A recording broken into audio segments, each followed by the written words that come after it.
तो आज के इस गहन विश्लेषण में ना हम एक बहुत ही इंटरेस्टिंग और तकनीकी विषय पर बात करने वाले हैं। हाँ बिल्कुल।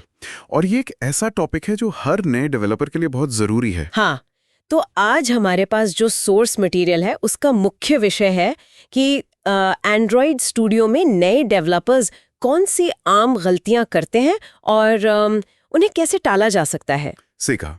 क्योंकि देखिए एंड्रॉयड स्टूडियो सिर्फ एक सिंपल कोड एडिटर तो है नहीं, ये अपने आप में एक पूरा इकोसिस्टम है। एग्जैक्टली और इस चर्चा का हमारा जो मेन मिशन है वो यही है कि हम उन 5 प्रमुख गलतियों को डिकोड करें जो अक्सर शुरुआत में हो जाती हैं। हाँ, और ये भी समझना है कि इन गलतियों का सॉफ्टवेयर के आर्किटेक्चर और उसकी परफॉर्मेंस पर असल में क्या असर पड़ता है। बिल्कुल। तो मुझे लगता है ये ऐसा है ना जैसे बिना नींव समझे एक गगनचुंबी इमारत बनाने की कोशिश करना। आप बस सीधे कोडिंग शुरू कर देते हैं बिना टूल्स को समझे। ये बहुत ही सटीक उदाहरण है और इसीलिए इस विषय की गहराई में जाना बहुत जरूरी है, क्योंकि एंड्रॉयड डेवलपमेंट का जो परिदृश्य है ना, वो बहुत तेजी से बदल रहा है। जो चीजें कुछ साल पहले बेस्ट प्रैक्टिस थी वो आज आउटडेटेड हो चुकी हैं। बिल्कुल। जब कोई नया डेवलपर इस इकोसिस्टम में आता है तो वो सीधा कोड लिखने की जल्दबाजी में उन बुनियादी सिस्टम्स को नजरअंदाज कर देता है जिन पर पूरा ऐप टिका होता है। तो चलिए फिर इस सफर की शुरुआत करते हैं। जब भी कोई नया प्रोजेक्ट शुरू होता है ना तो बैकग्राउंड में जो सबसे पहली चीज रन होती है वो है ग्रेडल। ग्रेडल सबसे बड़ा दर्द नए डेवलपर्स के लिए। हाँ।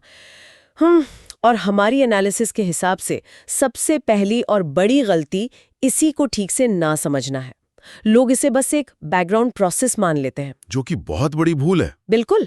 मैं तो इसे एक बड़े रेस्टोरेंट के बैकग्राउंड किचन स्टाफ या सप्लाई चेन मैनेजर की तरह देखती हूँ। मतलब अगर रेस्टोरेंट का मालिक अपने सबसे अहम मैनेजर से बात ही ना करे तो क्या होगा? जब तक सब सही चल रहा है तब तक कोई दिक्कत नहीं लगेगी। एग्जैक्टली। लेकिन जैसे ही कोई सप्लाई रुकती है पूरी की पूरी फैक्ट्री ठप हो जाती है। डेवलपर्स के साथ भी यही होता है।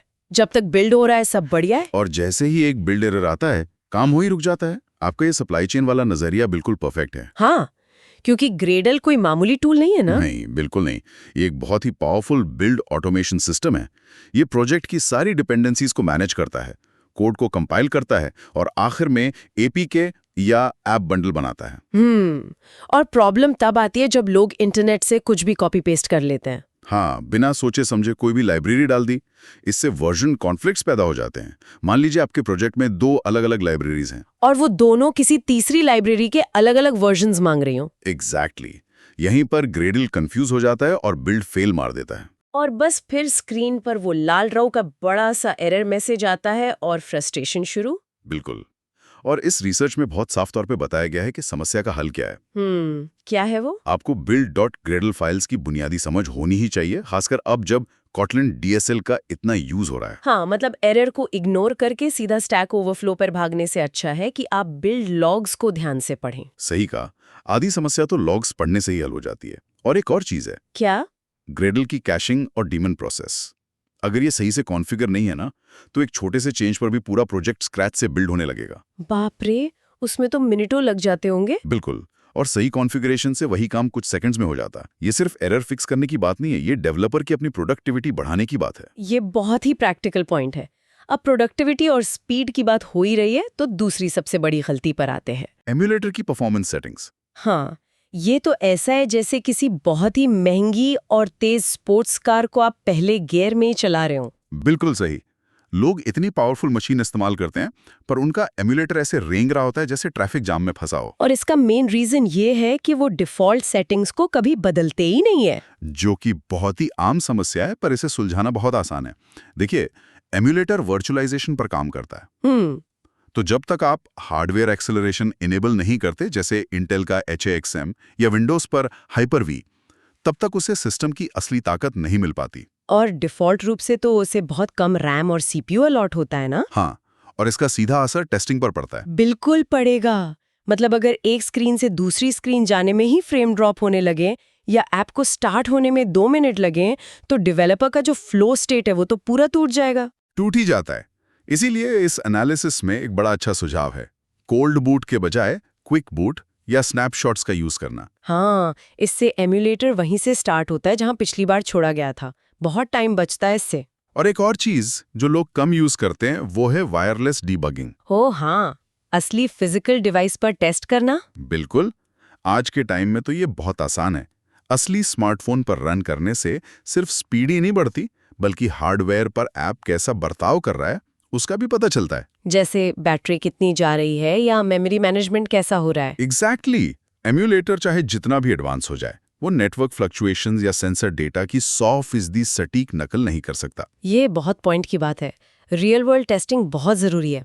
चलिए मान लेते हैं कि बिल्ड सिस्टम सेट हो गया, एम्यूलेटर भी मक्खन की तरह चल रहा है। फिर भी एक बड़ी गलती हो सकती है। बिल्कुल, जो है हमारी लिस्ट की तीसरी गलती, खराब प्रोजेक्ट स्ट्रक्चर, जिसे हम गॉड एक्टिविटी ट्रैप भी कहते हैं। गॉड एक्टिविटी, सबसे डरावना सपना किसी भी सीनियर डेवलपर के लिए। हाँ, ये एकदम ऐसा है ना कि आप घर बना रहे हैं और आपने किचन, बेडरूम, बाथरूम सब कुछ एक ही बड़े हॉल में ठूस दिया है। कोई अलग कमरा ही नहीं है। बहुत सही एनालॉजी है।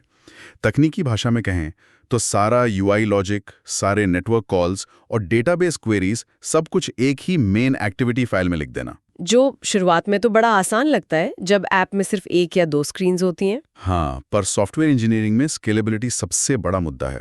जैसे ही नए फीचर्स आते हैं, वो एक फाइल हजारों लाइंस की हो जाती है। और फिर ऐसे कोड बेस में कोई नया बदलाव करना किसी टाइम बॉम्ब को डिफ्यूज करने जैसा फील होता है। बिल्कुल, आप एक जगह कुछ फिक्स करते हैं और दूसरी जगह 4 चीजें टूट जाती हैं। इसीलिए सेपरेशन ऑफ कंसर्न्स का सिद्धांत बहुत जरूरी है। और इसके पीछे एंड्रॉयड के लाइफ साइकिल का भी तो बहुत बड़ा रोल है। सबसे बड़ा रोल उसी का है।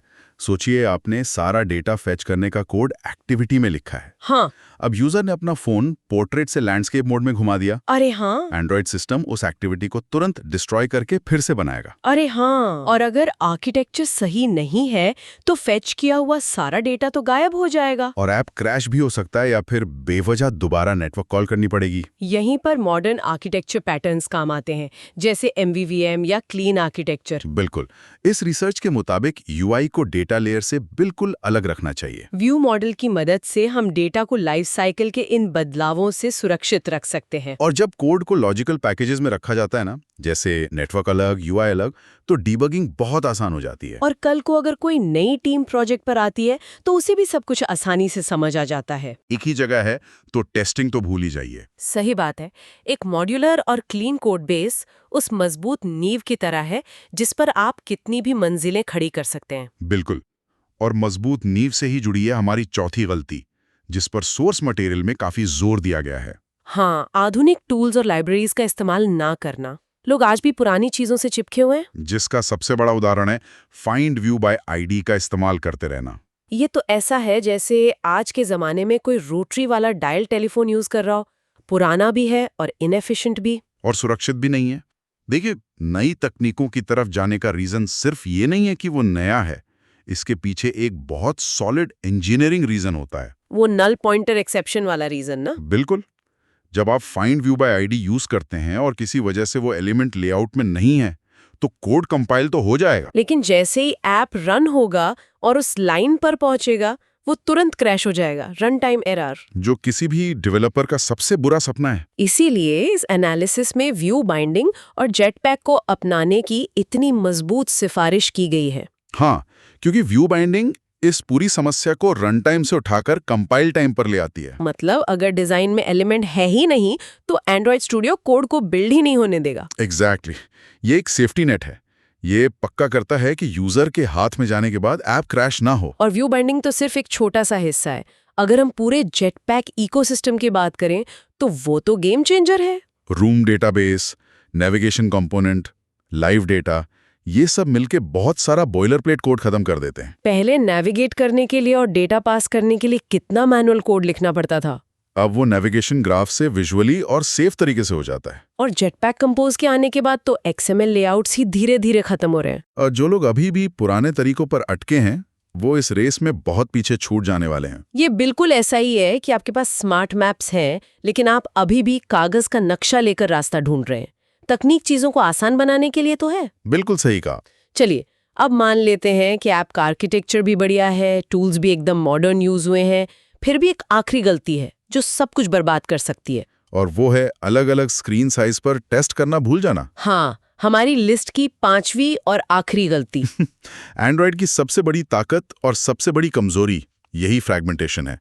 मार्केट में हजारों तरह के डिवाइस हैं बजट फोन्स, टैबलेट्स और अब तो वो फोल्डेबल फोन्स भी आ गए हैं। और अगर आप सिर्फ एक स्टैंडर्ड 6 इंच के एम्यूलेटर पर टेस्ट करके खुश हो रहे हैं तो ये बहुत बड़ा भ्रम है। मैंने उस रिसर्च में एक डेटा पॉइंट देखा था जो बता रहा था कि ऐप्स अनइंस्टॉल होने का एक बहुत बड़ा कारण खराब यूआई होता है। बिल्कुल। सोचिए, कोई जरूरी सबमिट बटन छोटी स्क्रीन पर कट रहा है या टैबलेट पर टेक्स्ट इतना छोटा है कि पढ़ा ही नहीं जा रहा। ये तो भयानक यूजर एक्सपीरियंस है। तो इसका टेक्निकल सोल्यूशन क्या है? कंस्ट्रेंट लेआउट का सही इस्तेमाल ये समस्या का सबसे बेहतरीन समाधान है। पहले लोग रिलेटिव लेआउट या लीनियर लेआउट यूज करते थे ना। हाँ, और उसमें कॉम्प्लेक्स डिजाइन बनाने के लिए लेआउट के अंदर लेआउट की चेन बन जाती थी जिसे नेस्टेड लेआउट कहते हैं, जिससे स्क्रीन रेंडरिंग स्लो हो जाती है। एग्जैक्टली। कंस्ट्रेंट लेआउट यूआई को रिस्पॉन्सिव तो बनाता ही है, साथ ही व्यू हायरार्की को फ्लैट रखता है, जिससे विजुअल परफॉर्मेंस और स्पीड दोनों बढ़ जाती हैं। बिल्कुल। और इसमें एंड्रॉयड स्टूडियो का जो लेआउट वैलिडेशन टूल है वो भी तो बहुत काम का है। हाँ, उसे अक्सर इग्नोर कर दिया जाता है, पर वो टूल एक ही टाइम पर ऐप को अलग-अलग स्क्रीन साइज, पिक्सल डेंसिटी और अलग भाषाओं में रेंडर करके दिखा देता है। जैसे अरबी या हिब्रू हाइट टू लेफ्ट पढ़ी जाती हैं और इसके लिए ऐप को बार-बार बिल्ड भी नहीं करना पड़ता। ये डेवलपमेंट फेज में ही लेआउट इश्यूज पकड़ने का सबसे शानदार तरीका है। तो अगर हम इन 5 गलतियों को एक साथ देखें, ग्रेडल को इग्नोर करना, एम्यूलेटर सेटिंग्स ना बदलना, खराब आर्किटेक्चर, पुराने टूल्स और स्क्रीन डाइवर्सिटी को भूल जाना, तो एक बहुत क्लियर पैटर्न दिखता है। हाँ, सिस्टम को समझे बिना शॉर्टकट लेने की टेंडेंसी। और यही आज के एनालिसिस का सबसे बड़ा टेक अवे है। अगर इन बेसिक्स को शुरू से सही रखा जाए तो डेवलपमेंट वेलोसिटी अपने आप बढ़ जाती है। बिल्कुल। एक मजबूत आधार होने से कोड मेंटेन करना आसान होता है, बग्स में टाइम वेस्ट नहीं होता और यूजर को एक बढ़िया एक्सपीरियंस मिलता है। एक बेहतरीन इंजीनियर और एक आम कोडर के बीच का जो फर्क है वो इन्हीं छोटी छोटी बारीकियों से तय होता है। सही कहा। एंड्रॉयड स्टूडियो को सिर्फ एक टूल मत मानिए। अगर आप इसके काम करने के तरीके के साथ सिंक हो जाते हैं तो कोडिंग एक स्ट्रगल नहीं बल्कि एक बहुत ही क्रिएटिव प्रोसेस बन जाती है। बहुत ही गहरी बात कही आपने। इस चर्चा ने वाकई उन सभी तकनीकी पहलुओं को डिकोड किया है जो नए डेवलपर्स अक्सर मिस कर जाते हैं। लेकिन इस डीप डाइव को खत्म करने से पहले ना एक ऐसा थॉट है जो मेरे दिमाग में आ रहा है। ये इस सोर्स मटेरियल से ही प्रेरित है लेकिन एक बिल्कुल अलग दिशा की तरफ इशारा करता है। क्या थॉट है वो? हमने आज बात की कि कैसे मॉडर्न टूल्स और सही आर्किटेक्चर हमें बेहतर बनाते हैं, लेकिन जिस रफ्तार से आर्टिफिशियल इंटेलिजेंस आगे बढ़ रहा है, जरा उसके बारे में सोचिए। एआई। आज गिटहब कोपायलट या कर्सर जैसे टूल्स हैं जो मिनटों में सारा बॉयलर प्लेट कोड लिख देते हैं, ग्रेडल स्क्रिप्ट्स खुद कॉन्फ़िगर कर देते हैं, यहाँ तक कि प्रोजेक्ट स्ट्रक्चर भी बना देते हैं। ये बात तो है। तो सोचने वाली बात यह है कि क्या आज से 3 या 5 साल बाद हम इन कॉमन मिस्टेक्स के बारे में बात करने की जरूरत भी पड़ेगी? दिलचस्प सवाल है। क्या एआई इस पूरे बिल्ड सिस्टम और कॉन्फ़िगरेशन को इस हद तक एब्स्ट्रैक्ट कर देगा कि फ्यूचर के डेवलपर्स का काम सिर्फ एआई को सही प्रॉम्प्ट देना रह जाएगा? क्या तब ये जानना जरूरी भी होगा कि व्यू बाइंडिंग क्या है या ग्रेडल कैसे काम करता है? ये एक ऐसा सवाल है जो सॉफ्टवेयर डेवलपमेंट के फ्यूचर को बिल्कुल नए नजरिए से देखने पर मजबूर करता है। और इसी विचार के साथ हम आज के इस गहन विश्लेषण को यहीं समाप्त करते हैं। जुड़ने के लिए धन्यवाद। आगे फिर मिलेंगे एक नए और दिलचस्प डीप डाइव के साथ।